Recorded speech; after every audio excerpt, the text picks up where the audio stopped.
The US telecom space used to be dominated by Verizon and T-Mobile, but now Spectrum Mobile is rising fast. Is it actually a real competitor? Let's break it down. So Spectrum Mobile is what we call an MVNO. It actually runs on Verizon's network, so coverage is nearly identical, but at a lower price. Some of its pros: cheaper plans, especially if you already use Spectrum Internet. Same coverage as Verizon, and simple pricing with fewer hidden fees. However, it requires Spectrum Internet subscription and lower priority speeds versus Verizon users. It's best for budget users who want Verizon level coverage for less. Verizon is still known for having the best overall coverage in the US, especially in rural areas. Some of its pros: strongest nationwide coverage, reliable speeds, and premium network priority, and lots of add-ons and premium plans. However, it's usually the most expensive option, and perks often cost extra. It's best for users who want maximum reliability and coverage. T-Mobile dominates in 5G speed and value, often offering better deals and perks like streaming bundles and price guarantees. Some of its pros: best 5G coverage and speed, strong value with perks included,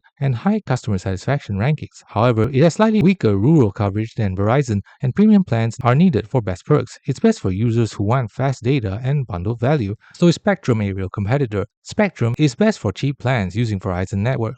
Verizon is best for coverage and reliability, and T-Mobile is best for speed and value perks. The bottom line: yes, Spectrum is a real competitor, but mainly on price, not network innovation. Thanks for watching. Don't forget to like and subscribe for more videos.